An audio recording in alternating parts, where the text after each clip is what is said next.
Hola, buenos días, ¿cómo están? Tuvimos ahí unos inconvenientes técnicos, así que les pedimos disculpas. Pero bueno, esto es así, pues así es el tiempo del streaming. Pueden pasar cosas a última hora con de repente y delays y cosas por el estilo. Así que un abrazo para todos ustedes. Hoy día domingo, un día domingo. Aquí está un poco más frío en Iquique, así que no sé cómo estará donde ustedes estén, pero bueno, aquí está un poco helado, para nosotros es helado, quizás para ustedes que están más acostumbrados al frío no es nada. Pero un fuerte abrazo para cada uno de ustedes, qué bueno que se hayan podido conectar, qué bueno que hayan podido estar juntos, en familia, solos, como sea. Eh, bueno, nosotros estamos estudiando el libro de Segunda de Corintios, un libro tremendo, un libro maravilloso, un libro que en realidad nosotros hemos podido estar estudiando y Pablo ha tratado muchos temas re complicados algunos de ellos, y es muy importante que nosotros consideremos que Corintios es prácticamente una carta que trata muchos temas. Nosotros hemos visto que esta iglesia, la iglesia de Corinto, era una iglesia que no estaba actuando del todo bien porque era una iglesia que tenían problemas, una iglesia que de repente había divisiones, se dividían por quién seguía a quién, había un porcentaje más o menos considerable de gente que rechazaba la autoridad de Pablo, habían desórdenes, inmoralidades, el hijo de un tipo se metió con su madrastra, con la pareja de su papá, cosas súper fuertes en realidad. Más, claro, era con la pareja de su papá. También el hecho de que cuando compartían la cena, a veces quedaban borrachos, no compartían las cosas. No sé, era un tema bien complicado. Entonces Pablo ha tenido que tratar estos temas, pero el capítulo 7 fue un capítulo bien distinto porque Pablo allí lo que hace es alegrarse del cambio que ellos habían tenido de, para reaccionar, porque resulta que les había llegado una carta fuerte que la llevó Tito, un colaborador de Pablo, y resulta que cuando ellos la leyeron, en vez de enojarse, de lo que era esperable porque en realidad era una carta bien fuerte, pero hubo un cambio de actitud. De hecho se dieron cuenta que estaba mal, y eso Tito se lo informó a Pablo, y Pablo se pone muy feliz, de hecho los alaba por eso mismo, capítulo 7. Y al capítulo 8, al capítulo 9, Pablo está desarrollando la idea de que en ese tiempo, como había persecución y habían problemas, recordando que Grecia, como lo veíamos hace un tiempo atrás, Grecia estaba dividido en dos provincias, entonces estaba el norte y el sur. El norte es todo lo que se conoce como Macedonia, el sur es todo lo que se conoce como Acaya. En Macedonia, las iglesias de Tesalónica, de Berea, Filipo, y en el sur estaba Acaya, en la capital que era Corinto. Entonces, en ese tiempo que las cosas estaban re complicadas, económicamente hablando, la persecución, había escasez, lo que Pablo hace fue juntar una ofrenda que enviaron las iglesias más, bueno, las iglesias que podían y querían a Jerusalén. La iglesia de Jerusalén, que era la iglesia que estaba siendo mucho más perseguida y estaba prácticamente en el centro del huracán. Entonces, Pablo le comenta a los corintios que las iglesias de Macedonia, que eran las que estaban con quizás con más complicaciones también económicas ahí en Grecia, aún así ellas quisieron ofrendar. ¿Y por qué hablamos de las complicaciones económicas? Porque ya en ese tiempo habían problemas para los cristianos para trabajar, porque para ellos involucrarse en un rubro tenían que ser parte de un sindicato. Y estos sindicatos exigían ciertas prácticas idolátricas para poder ser parte del sindicato. No era solamente ir a trabajar, sino que tenías que ser parte de toda la actividad. Y dentro de la actividad estaba el ir a hacer ofrendas a los ídolos y participar de fiestas.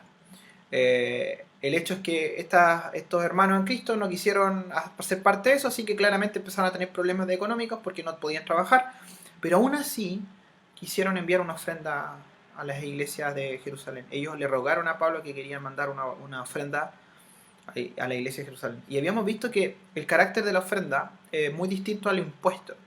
El impuesto es un porcentaje o una cantidad que se impone, que no nace de la voluntad propia.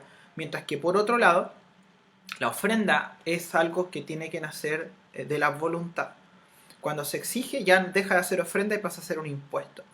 Entonces, eso es bien importante aclararlo, porque lamentablemente el día de hoy tenemos muchos lugares donde hay imposiciones, incluso también en la misma sociedad, para la gente que se les imponga entregar una cierta cantidad de dinero para ayudar a beneficencias, pero al final es una imposición, ya no es una ofrenda, no se da con el carácter que se debería dar. Y ese es el punto que Pablo va a hablar, y hoy día vamos a estudiar el capítulo 9, va a hablar de lo específico que es que a Dios en realidad le interese más la, la voluntad, la motivación, antes que la cantidad. Entonces ahí está el tema, porque Pablo también en el capítulo 8 había mencionado que el ofrendar, que el ayudar era una actitud espiritual también, o sea, no es algo relegado solamente a tiene plata así que quede, sino que por el contrario, Pablo les habla de que los de Macedonia se habían dado primero a Dios, y después de darse a Dios, nació en ellos el querer dar y ayudar. Entonces ahí está el tema. Y lo hemos dicho, o sea, si tú no conoces a Dios, si una persona no conoce a Dios, y es una persona que quiere dar y quiere ayudar, pero primero conoce a Dios, si tú no conoces a Dios te estás perdiendo del enfoque principal, porque tenemos que examinar nuestras motivaciones. Eh, y la Biblia nos dice que amarás a Dios por sobre todas las cosas y amarás al prójimo como a ti mismo. Entonces, lo primero y lo esencial es el amor a Dios, y de allí nace el amor al prójimo. Entonces, es tremendo. Así que vamos a continuar con nuestro estudio. Oremos. Padre, te damos las gracias, Señor, por el día de hoy, que podemos estudiar tu palabra, donde nos podemos también reunir por esta forma. Te pedimos que tu Espíritu Santo, Señor, nos dirija, nos abra el entendimiento, nos ilumine, Señor, porque te necesitamos, Señor. En realidad somos torpes, Señor, no venimos de repente con muchas cosas, Señor, con problemas en la familia, quizás con peleas, quizás ahora mismo hay una familia que puede estar conectada y que puede estar teniendo problemas en la casa mientras está tratando de ver el estudio, Señor. Padre, te ruego, Padre, para que tu Espíritu Santo venga sobre nosotros. Lo necesitamos, Señor.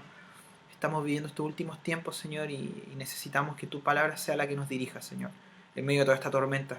Te pido por todos aquellos que están enfermos, que se están conectando, por aquellos que tienen problemas económicos, por aquellos que están pasando necesidades económicas, por aquellos que están cesantes, Señor.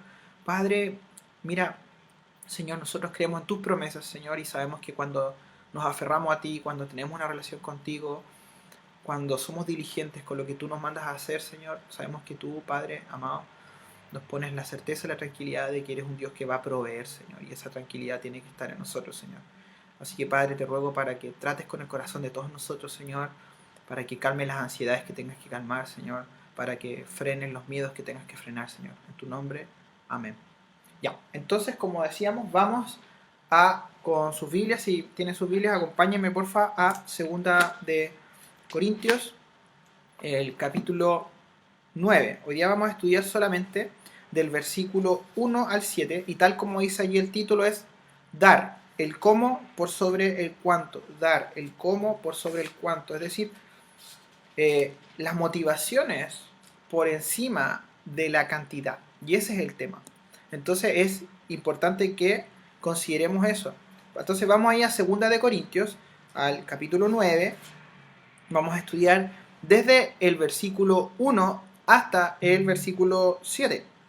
Y dice lo siguiente: cuanto a la administración para los santos, es por demás que yo os escriba, pues conozco vuestra buena voluntad, de la cual yo me glorío entre los de Macedonia, que Acaya está preparada desde el año pasado, y vuestro celo ha estimulado a la mayoría.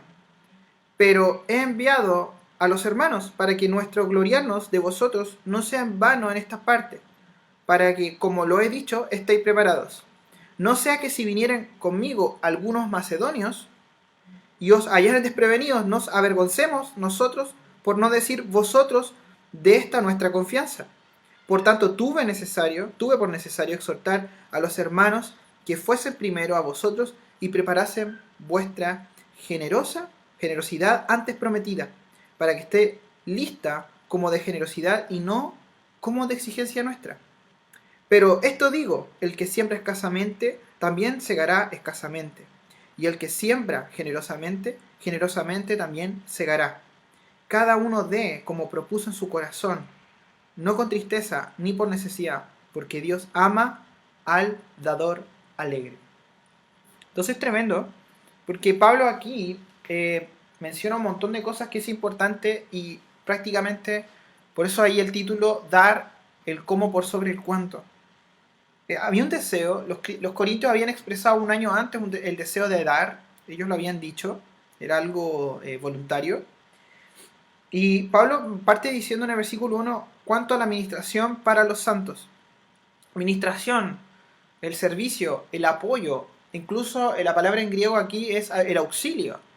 Esta administración es un servicio, es un apoyo, es un involucrar de forma práctica. Y ese es el punto. Porque el día de hoy muchas personas eh, quieren servir a Dios, quieren estar en las cosas de Dios, pero lamentablemente no echan mano a lo práctico y solamente dependen de cosas hasta a veces media místicas, medias espirituadas. Y es bien importante este punto que la vida cristiana tiene mucho de práctica, mucho de cosas prácticas. De hecho lo conversamos con Maynor Bardales, nuestro amigo, lo conversamos en la entrevista el viernes, de lo importante que es ser práctico en nuestro servicio a Dios. Si ustedes quieren saber un poco más de lo que es la práctica del servicio, pueden leer, ¿cómo se llama? Santiago, el libro de Santiago en el Nuevo Testamento, que es súper directo. La fe sin obras es muerta.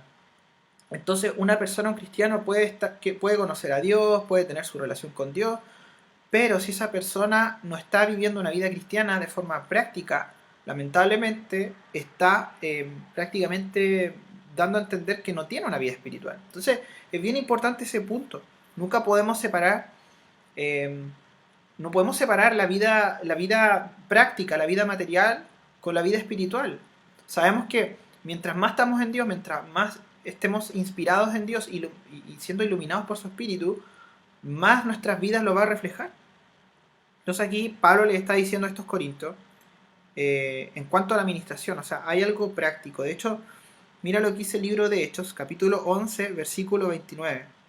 Hechos, capítulo 11, versículo 29. Dice lo siguiente.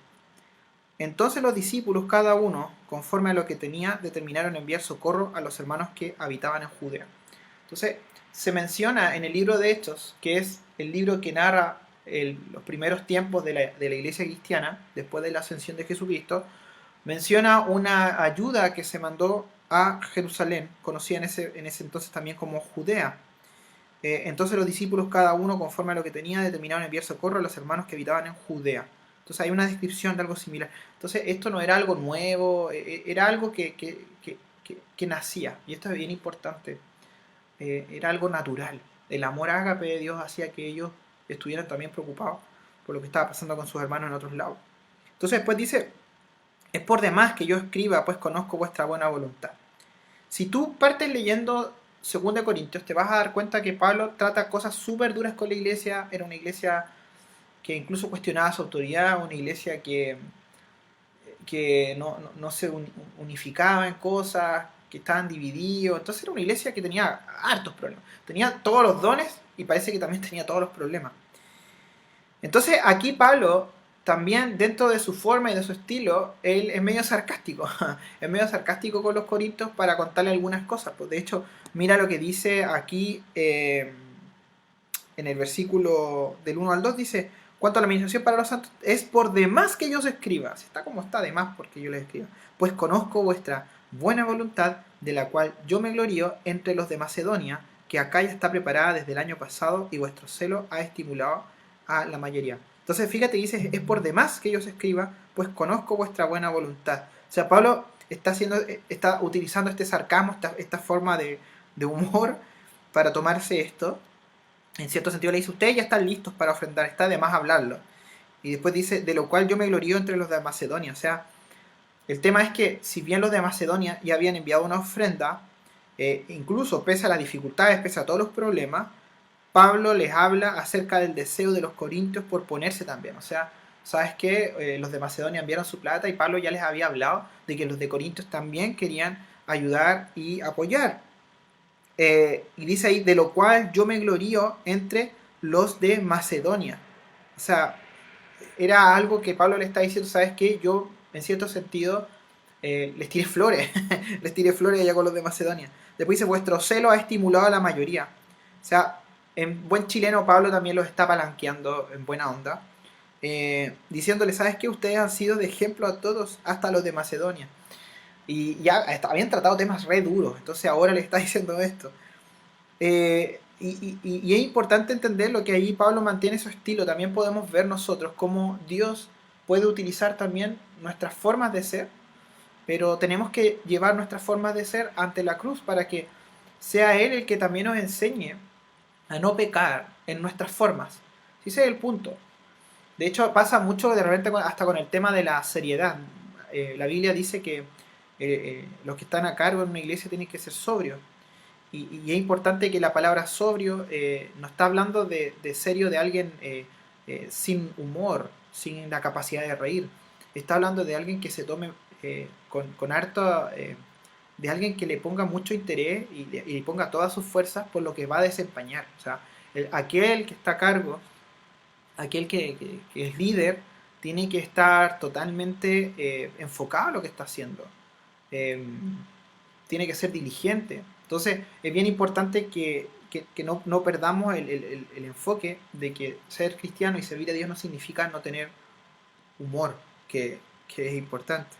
Ahora, en el versículo 5 dice, por tanto, yo tuve por necesario exhortar a los hermanos que fuesen primero a vosotros y preparasen primero vuestra generosidad antes prometida, para que esté lista como de generosidad y no como de exigencia nuestra. Entonces aquí Pablo está animando a los corintios para que estén listos con la ofrenda. O sea, la idea es, chiquillos, estén listos. O sea, yo no era la idea de que ellos prácticamente fuesen movidos a dar y a juntar la ofrenda, producto de que Pablo estaba haciendo presión, porque estaba allí. O sea, Pablo le dice, ¿sabes qué? Tengan esto listo. No quiero que sea una cuestión en donde haya presiones, y esto tiene que ser de voluntad. Y si es de voluntad, ya tiene que estar preparado porque la voluntad antecede a la acción. La voluntad antecede a la acción. Nuestras motivaciones son las que van a generar acciones. Entonces Pablo está diciendo, ¿sabes qué? Si está esta voluntad y está esta motivación, háganlo antes. Y por eso acá, mira, usa dos palabras en el versículo 5. Dice vuestra generosidad. Generosidad. Y mira, la compara con no como exigencia nuestra. Entonces aquí vemos algo interesante. Generosidad versus exigencia. Generosidad, una ofrenda voluntaria, pero aquí no está hablando de generosidad cuando de repente nosotros hablamos de, oh, qué generoso porque dio mucho. No, porque acuérdense que Pablo en versículos anteriores ha hablado que lo importante de todo esto no es la cantidad, sino que cuando aquí usa la palabra generosidad, está hablando de la disposición del corazón. Por eso lo compara entre generosidad y exigencia. Generosidad y exigencia, porque si la comparación fuese, oh, dar mucho y dar poco, sería generosidad y por último al final podría ser tacaño u otras palabras. Entonces es importante que comprendamos eso, que aquí la generosidad está enfocada no a lo cuantiosa que va a ser la ofrenda, sino a la disposición del corazón. De hecho, eh, teniendo una buena disposición para dar y no teniendo y haciéndolo por exigencia, en los dos casos se puede dar mucho. Ese es el punto. De forma voluntaria se puede dar mucho, como también si te lo exigen, se puede dar mucho. El enfoque acá que Pablo lo está dejando en claro es que más importa la motivación que la cantidad. Entonces, es muy importante este punto. Eso lo podemos ver nosotros hasta a veces en la vida práctica, en nuestras familias. De repente, por ejemplo, en el matrimonio, por ejemplo, si tú de repente vas a hacer algo y si tus motivaciones no son las correctas y además tu esposa o tu esposo se da cuenta, te lo va a decir. ¿Sabes qué? Mejor no lo hagas. Mejor no lo hagas porque lo estás haciendo de mala disposición. En realidad no quieres. O sea, y ahí viene el punto. A Dios más le interesa trabajar nuestras motivaciones que nosotros manipulemos por lo que estamos haciendo. Entonces es muy importante este punto, cómo a Dios no lo podemos engañar, si bien, imagínate, a nosotros mismos nos cuesta, o si bien nos podemos engañar unos a otros, pero aún así nos cuesta de repente esconder lo que estamos viviendo frente a la gente que amamos, a la gente que más nos conoce, cuánto más con Dios si Dios nos conoce por entero. Entonces Dios examina nuestras motivaciones. Qué importante. El dar bíblico entonces involucra la voluntad, involucra el hecho de hacer las cosas voluntariamente. O sea, por eso también no importa que alguien esté sirviendo a Dios, cumpliendo, si no tiene la voluntad de hacerlo. ¿Sí? Por eso a veces se habla de una carga. Entonces, cuando te descarga, no lo hagas. Pero claro, yo me acuerdo que el Señor habrá escuchaba eso, cuando te descarga, no lo hagas. Y yo pensaba que, o sea, y como que de primera era la carga significa como que, cuando ya es mucho, mejor no lo hago. Y no es eso, sino que tiene que ver con que cuando ya tu motivación no es eh, el agradecerle a Dios sirviéndole, sino que ahora tu motivación es cumplir solamente por cumplir y para que nadie te diga nada, y ahí está el problema. Tenemos que examinar nuestras motivaciones, porque si no examinamos nuestras motivaciones, podemos estar en realidad no disfrutando de lo que Dios quiera hacer con nosotros o con otros. Eh, y esto es importante, que esto de la voluntad tiene que ver con su naturaleza. O sea, Dios dice que la motivación, cuando él dice que dio a su hijo, dice de tal manera amó. El amor de Dios es la motivación para hacer todo lo que él hizo. Y esto es bien importante. Y su motivación también nos muestra que su generosidad también, además de verse en lo maravilloso que hizo, es que dio lo que en realidad era menos esperado. De hecho, veamos Dios también cómo es con su gracia. Él nos da mucho más de lo que merecemos. Imagínate los dones que nos da. Entonces, en realidad, esto tiene que ir con Dios. Versículo 6. Por esto digo, el que siembra escasamente también segará escasamente, y el que siembra generosamente, generosamente también segará. El que siembra escasamente también segará escasamente. Qué importante este punto. Nuestra voluntad debe estar expectante como la de un sembrador. A veces este versículo se usa para, lamentablemente, personas usan este versículo para manipular a otros, pero no se toma en cuenta el contexto. Qué importante acá, el que siembra escasamente también segará escasamente. Está hablando del agricultor que al trabajar está expectante a lo que se viene. Está expectante. Y ese es bien importante. Se siembra considerando que en realidad tú al lanzar el grano vas a perder grano. O sea, está la idea de que, o sea, ¿qué? Humanamente hablando estoy perdiendo el grano, pero hay una expectación por ver lo que va a ocurrir. Entonces, aquel que vaya a dar con la voluntad que corresponde, con la motivación correcta, ¿sabes qué? Está abierto a procesos, a un proceso. Porque el agricultor no va a ver de la noche a la mañana cómo su trabajo dio fruto. Entonces es muy importante este punto. Abierto a procesos. Está hablando también de invertir en lo espiritual de forma práctica. O sea, se puede invertir en lo espiritual de forma práctica. Es una inversión segura. Y ese es el tema.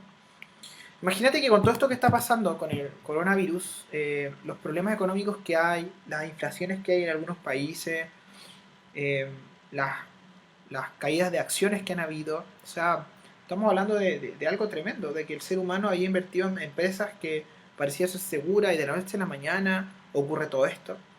Entonces en realidad la única inversión segura de la que nosotros podemos estar completamente seguros de que no hay pérdida son con las inversiones espirituales. Y esto es muy importante. Invertir en lo espiritual. Invertir en lo espiritual también quiere decir, por ejemplo, que tú inviertes tiempo. Por ejemplo, si tú empiezas a usar tiempo del día en leer la Biblia y usas tiempo en leer la Biblia, tú estás invirtiendo. Si tú usas tu dinero para comprar buena literatura cristiana, te compras una Biblia y buena literatura cristiana, estás invirtiendo en lo espiritual. Así que es muy importante que consideremos esto. Eh, Invertir en lo espiritual. Ahora, el problema es que muchas veces pensamos que el dinero es algo meramente físico, pero nos olvidamos en realidad que el dinero representa una inversión de vida, tiempo, salud, oportunidades. Y esto es bien importante porque cuando llega el dinero a nuestras manos, cuando no tenemos la perspectiva correcta, pensamos que ese billete o esos billetes representan algo netamente material y no es así. Cuando uno trabaja, tú pierdes salud, pierdes oportunidades. Hay gente que por su trabajo incluso no ha podido celebrar cumpleaños con gente cercana o estar con los hijos. Eh, es tiempo, es dedicación, es esfuerzo, y todo eso equivale a una cantidad que te están dando de dinero. Entonces, es muy importante que esa transacción, a los cristianos nunca tenemos que perder el enfoque que estamos invirtiendo vida. Y ese es el punto. Si invertimos vida en nuestros trabajos, en nuestras ocupaciones, deberíamos nosotros invertir en vida. En vida. Y qué mejor que en la vida espiritual. Y eso es lo importante que nosotros tenemos que comprender. Eh, si doy algo que me costó vida, entonces debería en primera instancia pensar en invertir en vida, en una vida espiritual. Porque además hay otra cosa, si comparamos nuestra vida física con la vida espiritual, nuestra vida física tiene fecha de vencimiento, tiene caducidad, a diferencia de nuestra vida espiritual. La muerte, para aquellos que conocen a Cristo, la muerte es solamente el paso de esta vida física a la vida eterna espiritual, pero la vida eterna espiritual la empezamos a vivir acá con Cristo. Y mucha gente piensa que la vida, estamos acá una vida totalmente física y después se viene una vida totalmente espiritual. Y es falso. C.S. Lewis lo dejó súper bien, que somos almas que tenemos cuerpo. O sea, quiere decir en realidad, y de hecho Jesús mismo lo dice en Juan 17, que lo importante que es al final que te conozcan a ti, y ahí está el comienzo de la vida eterna. Y esta es la vida eterna, que te conozcan a ti, hablando de Dios. Entonces, podemos invertir para lo físico, pero también para lo espiritual. Y de esas dos vidas, la que va a terminar pronto es la física, y la que continúa es la espiritual. Entonces, y ahora viene la gran pregunta, eh, ¿dónde entonces conviene invertir? Y claramente conviene invertir en lo espiritual. Eso no quiere decir que vamos a dejar de lado nuestras necesidades físicas. No quiere decir que vamos a dejar de lado de comprar alimento y cosas por el estilo, que tenemos que hacerlo. Pero, pero el principal enfoque tiene que estar en alimentar nuestra vida espiritual. Porque si alimentamos nuestra vida espiritual, entonces eh, nuestra vida eh, física va a tener una mejor disposición. Al final nuestro cuerpo es la herramienta que Dios nos dejó para poder servirle. Y es importante. Ahora, y esto es bien importante, chiquillos, porque ahí está el problema con las mandas. Con las mandas. O sea, la manda es: hago esto, doy esto a cambio por un favor tuyo. Eso es una manda. Y en esta fecha, una fecha en que en nuestra ciudad, en nuestra región prácticamente, está la fiesta de la Tirana. Hay mucha gente que son peregrinos, que ellos hacen manda. Y esto es bien importante. La manda es una transacción. Hago esto, doy esto a cambio de un favor tuyo. Y lamentablemente eso es no conocer a Dios. Porque cuando tú lees la Biblia y ves a Dios, te das cuenta que Dios no puede ser manipulado. Que Dios es Dios. Y a Dios no se le manipula, a Dios no se le sorprende. Porque Dios ve todo, lo examina todo. Y es bien importante esto. Mira lo que dice Job, capítulo 9, versículo 12. Job, capítulo 9, versículo 12 dice: He aquí, arrebatará, ¿quién le hará restituir? ¿Quién le dirá, qué haces? De nuevo, he aquí, arrebatará, ¿quién le hará restituir? ¿Quién le dirá qué hace? O sea, ¿quién puede confrontar a Dios? ¿Quién puede exigirle a Dios? Nadie. Nadie puede hacerlo. Entonces, es muy, muy, muy importante lo que nos dice aquí. Nadie puede mandar a Dios. Mira lo que dice en Hechos 17:24. Hechos 17:24. Hechos capítulo 17, versículo 24. Mira lo que dice: El Dios que hizo el mundo y todas las cosas que en él hay, siendo Señor del cielo y de la tierra, no habita en templos hechos por manos humanas. Claro, súper claro. No podemos encerrar a Dios en un templo. Igual, es importante, nosotros desde hace un tiempo atrás y esto a paréntesis con lo que estamos viendo, estamos bajo harto ataque espiritual, con ciertas situaciones, y ustedes cuando ven estas cosas, veo que se está como medio desconfigurando todo. Oren, estén orando por esto, porque todo esto estamos viendo que se tiene, a ver, estamos viendo que al final todo se trata de entregar el evangelio, de reunirnos en torno a Dios. Así que si, cada vez que ustedes vean cosas como estas, que de repente se desconfigura esto, que pasan cosas así, les animo a que estén orando, ¿ya? Porque esto es espiritual. Sabemos que es mayor el que está con nosotros que el que está afuera, dice la Escritura. En Hechos 17:24 nos dice entonces que no podemos encerrar a Dios, no podemos pensar que Dios está encerrado en un templo. Entonces ahora viene la gran pregunta, es, entonces, ¿a qué debería ir alguien? A la iglesia. ¿Para qué se debería congregar alguien? Si a Dios no se le encierra en un templo. Entonces, nunca el objetivo de ir a congregarse tiene que ser la idea de, Dios está allí, pero Dios no está en mi pieza, pero Dios no está en la playa, Dios está allá en ese local. Y eso está mal, es un mal enfoque. Entonces, ¿a qué debería ir alguien a congregarse? ¿Cuánta gente viaja caminando desde Iquique, haciendo un gran esfuerzo físico, con la expectación de que llegando a este pueblo del interior van a encontrar a Dios allí? Y esto es bien importante, este punto, porque no considera lo que nos menciona aquí la Biblia.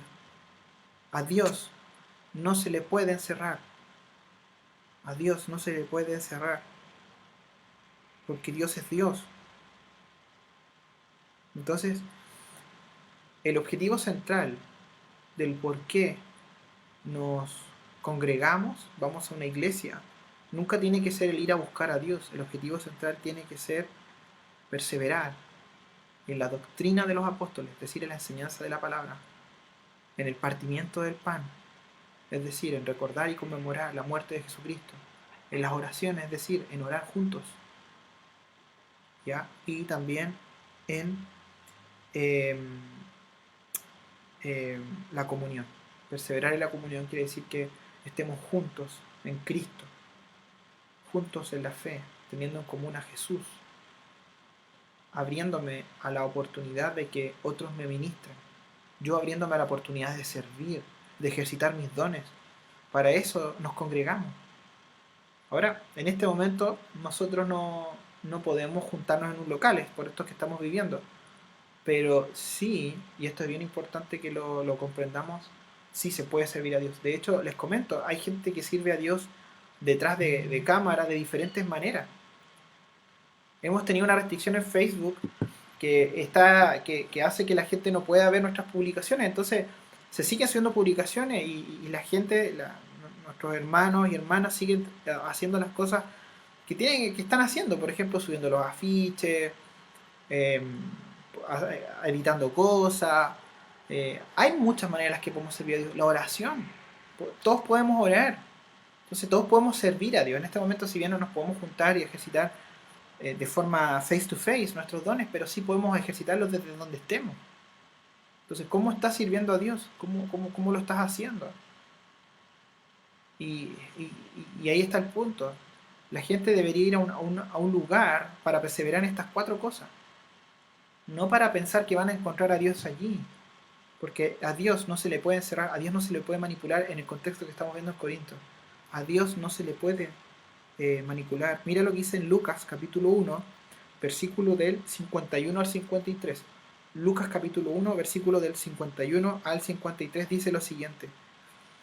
Hizo proezas con su brazo, esparció a los soberbios en el pensamiento de sus corazones, quitó de los tronos a los poderosos y exaltó a los humildes.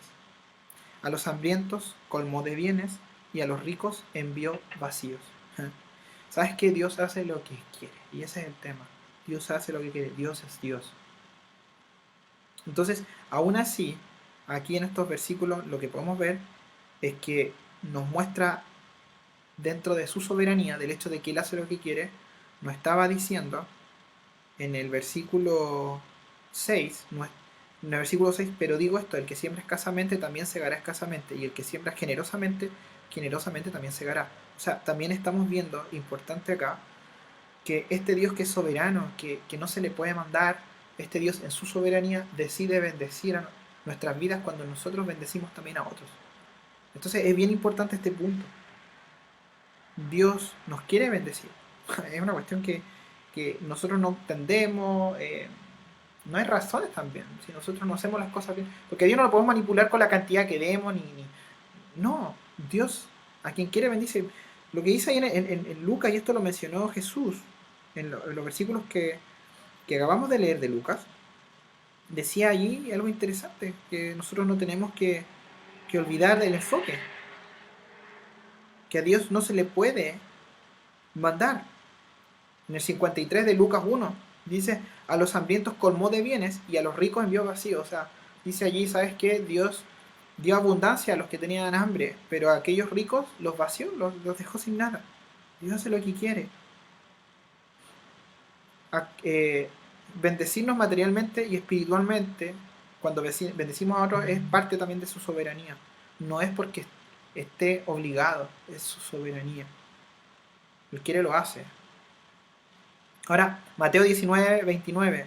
Mateo 19, 29 dice, y cualquiera que haya dejado casa, o hermanos, o hermanas, o padre, o madre, o mujer, o hijos, o tierras, por mi nombre recibirá 100 veces más y heredará la vida eterna. Entonces, aquí Jesús está hablando del costo de seguir a Jesús, del costo de seguirlo a Él, pero habla al final, el enfoque principal es que nunca hay una pérdida cuando nos enfocamos en servir a Dios. Nunca hay una pérdida. Nunca es pérdida. Nunca. Nunca. Nunca hay pérdida cuando invertimos con Dios. Importante este punto. Versículo 7 dice, cada uno dé como propuso en su corazón, no con tristeza ni por necesidad, porque Dios ama al dador alegre. Este versículo también se conoce mucho y lamentablemente en algunos lugares se usa para manipular. Es como que el dador alegre, muchas veces personas piensan que tienen que estar prácticamente con una sonrisa de cara a cara, dando así, tomen, y no es eso, no tiene que ver con eso. Volvemos a insistir, el contexto habla de la motivación, ¿por qué hacemos lo que hacemos? ¿Ah? Debemos dar porque Dios lo puso en nuestro corazón, no porque es una obligación. Mira lo que dice en Mateo capítulo 6, versículo 21. Mateo capítulo 6, versículo 21 dice, Jesús lo dijo de una manera sencilla, porque donde esté vuestro tesoro, allí estará también vuestro corazón. Donde esté vuestro tesoro, allí también está vuestro corazón. Entonces, mira el enfoque. Dios está más interesado en cómo damos que en cuánto damos. Motivación. Aquello que nos provoca hacer algo. Dios examina nuestro corazón. Es nuestro corazón el tema. Allí está. Mira lo que dice Proverbios capítulo 16, versículo 2. Proverbios 16, versículo 2 dice, todos los caminos del hombre son limpios en su propia opinión, pero Jehová pesa los espíritus. Todos los caminos del hombre son limpios en su propia opinión, pero Jehová pesa los espíritus. Y esto es muy importante. ¿Qué nos dice allí? Que al final Dios pesa nuestras motivaciones. Dios examina nuestras motivaciones. Esto es muy importante. Muy, muy importante. De repente a nosotros los humanos nos interesan que las cosas se hagan, pero Dios no es así. Dios examina nuestras motivaciones. La Biblia tiene un versículo maravilloso que a mí siempre que voy a hacer algo, o la mayoría de las veces, porque probablemente por ser humano nos equivocamos, pero cuando voy a hacer algo, trato de pasarlo por ese filtro. Nada hagáis por vanagloria ni por contienda. La gran pregunta es, ¿por qué estoy haciendo lo que estoy haciendo? ¿Por qué voy a decir lo que estoy diciendo? ¿Cuáles son mis motivaciones? ¿Seguiría sirviendo a Dios si dejara de hacer eso? Entonces, son preguntas que nos tenemos que hacer, examinarnos. Las motivaciones son importantes. Porque no se trata de cumplir, se trata de tener las motivaciones correctas. Por eso aquí dice, no con tristeza ni con necesidad. No con tristeza ni con necesidad. No se tiene que dar de mala gana u obligado. Ese es el punto. De mala gana u obligado. porque Dios ama al dador alegre. El corazón alegre por Dios, y esto es bien importante, el corazón que esté alegre por Dios va a dar a Dios. Ese es el tema. O sea, no se trata de que, oh, pucha, voy a ayudar ya a esta cuestión, ya, así, ya. Mm, no. El tema es que aquel que esté con gozo va a dar. Entonces, ahí está el tema. O sea, si tú no tienes una relación con Dios, si tus motivaciones no son las correctas, si no hay gozo en tu vida, no des. Porque de verdad que te estás engañando a ti mismo si creyendo que dando estás bien. No, y eso no corresponde. Porque lo primero es que tengamos una relación personal con Dios. La motivación por sobre el objeto en sí, importante. Y acá me encantaría que por favor esto lo recordaran. ¿Ya? Dar no es un lujo para los ricos. Dar es un privilegio de todos. Dar no es un lujo para los ricos. Dar es un privilegio de todos. Entonces vemos que claramente Dios no se limita a la capacidad económica. Dios es Dios. Cuando vamos creciendo, aprendemos incluso el gozo de dar. Y esto es bien importante, porque estoy seguro que todos ustedes han vivido situaciones así. Cuando uno es niño, eh, uno tiene mucho gozo en recibir, ¿no? Cuando uno es niño, piensa en épocas como Navidad o el cumpleaños, ¿no? El cumpleaños, viendo el cumpleaños, imagínate, un niño es muy feliz por recibir, está feliz por recibir sus regalos, ¿no? Porque los invitados que llegaron con sus regalos, ¿o no? Debería ser así, pues. Y la cosa es que hay una felicidad tremenda, pero todo va cambiando mientras nos vamos poniendo más viejos, ¿no? Porque ya cuando uno va creciendo y teniendo más edad, recorriendo esta vida, ya ahora hay felicidad por dar, por dar. O sea, elegir, buscar, comprar el regalo y para provocar una alegría, quizás para ver el rostro de la persona, o quizás no verlo, pero comprarle algo que le va a servir, ¿te das cuenta? Entonces, eh, lo infantil es esperar recibir, y lo maduro tiene que ser con el dar. Aprendemos el gozo de dar mientras vamos creciendo. Y es importante ese punto porque los niños aprenden una palabra súper eh, característica de ellos cuando juegan, es mío, mío, el mío, mío, mío, mío. ¿Ah? Eh, y a nadie le parece extraño porque ese es niño, ¿o no? Bueno, aprendemos el gozo de dar mientras vamos creciendo. Mira lo dice primera de Juan, capítulo 4 versículo 8.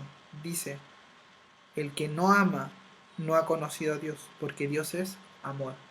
El que no ama está hablando de una acción basada por una motivación y la evidencia de si estás con Dios o no, si conoces a Dios o no. Conocer a Dios y a su amor es más importante que ayudar con los deseos incorrectos. En este tiempo de pandemia y de necesidades económicas, mucha gente va a estar dando, eh, pero con las motivaciones incorrectas. Y el gran problema de todo eso es que se están privando de lo más importante que es conocer a Dios. Conocer a Dios es lo más importante.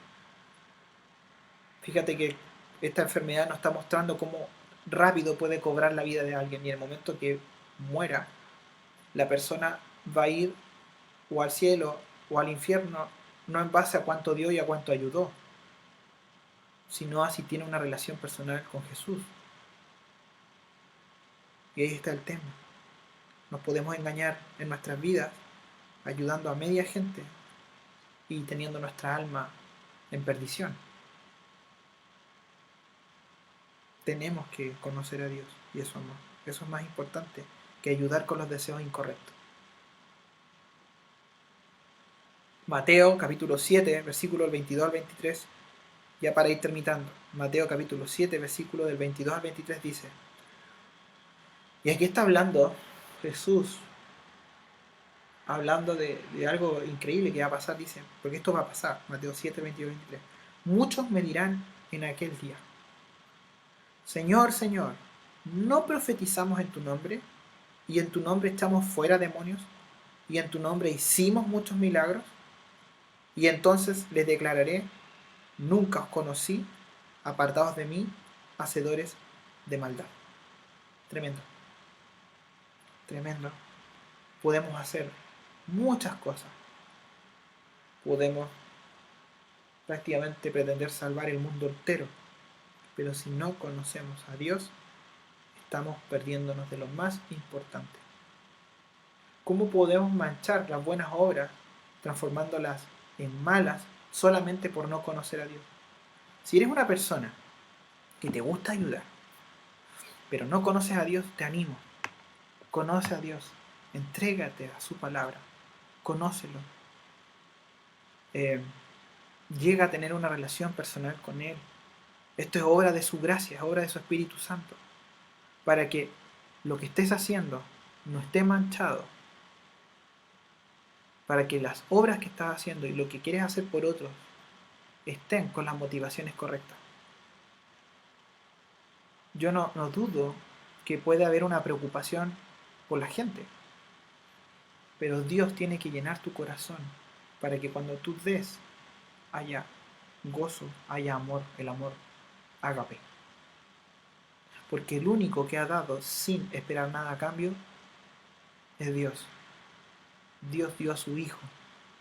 Solamente Él puede ayudarnos a hacer las cosas de forma desinteresada. No sea que dando mucho estés pobre espiritualmente. No sea que dando y que esperando dar estés pobre espiritualmente. Y lamentablemente te pierdas la vida eterna.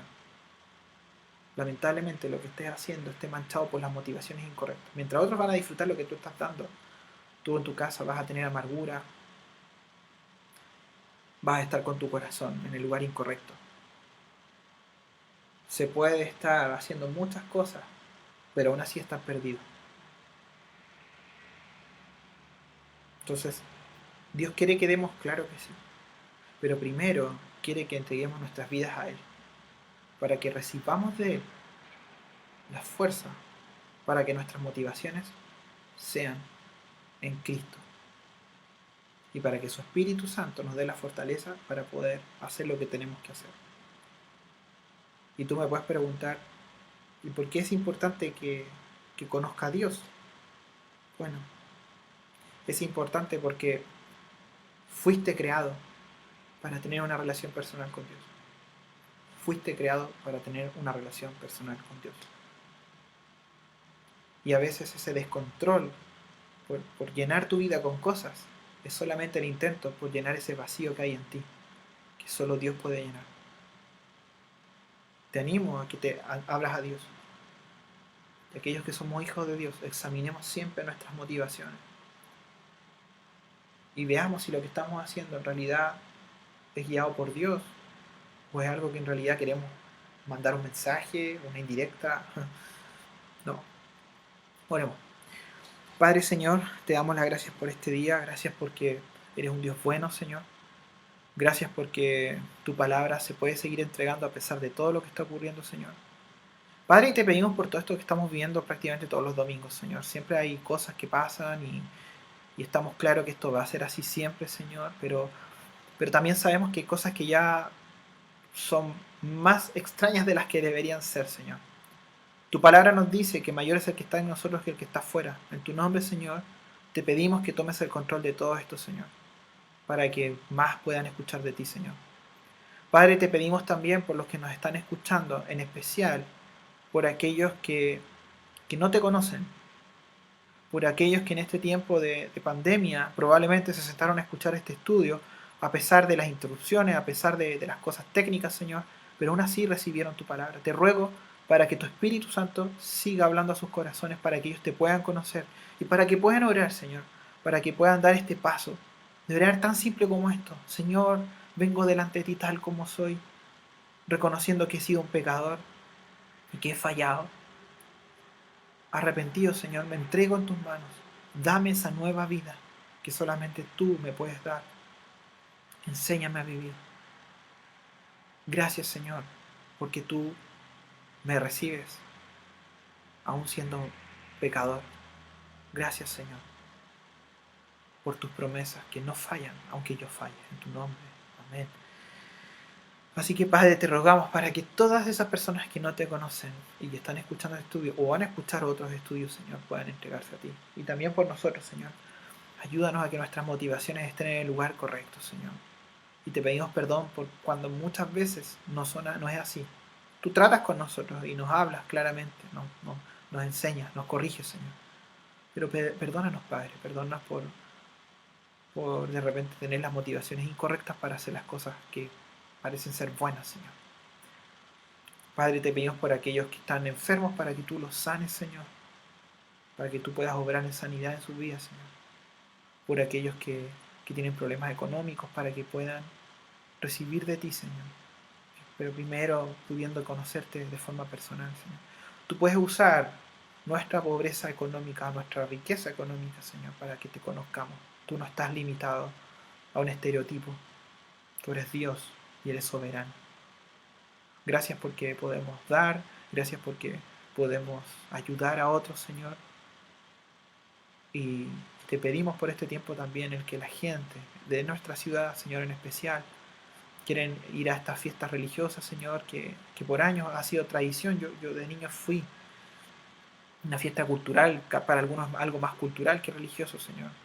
Pero aún así, Señor, hay gente que aún así, yendo allá, esperaban tener una cosa contigo, o no necesariamente contigo, pero a veces enfocado lamentablemente a ídolos, Señor. Pero Padre, estaban esperando algo divino, Señor, y siendo que te podemos tener a ti en todos lados, Señor. Y que tú no te limitas por un pueblo, no te limitas por un templo, no te limitas por nada, Señor. Eres soberano, eres maravilloso y nos amas. Revélate a la vida de estas personas, Señor. Que quizás con esto, el no poder subir y toda esta cuestión, en realidad puedan sentirse más perdidos, Señor. Y sabemos que no se trata de fiestas religiosas, que no se trata de demandas, de manipulación ni idolatría, Señor. Se trata de tener una relación personal contigo, de conocerte, de amarte y de disfrutar tu gracia en tu nombre. Amén. Estimados amigos, hermanos, gracias por escucharnos, gracias también por sintonizarnos. Disculpamos todas estas cosas técnicas, pero les ruego sus oraciones por Calvary Chapel Majana y Miquique, por sus transmisiones, por todo el trabajo que hay detrás. Oren por toda la gente que sirve detrás. Cada foto que ustedes vean, cada anuncio que ustedes vean, cada cosa que se está haciendo, hay gente detrás.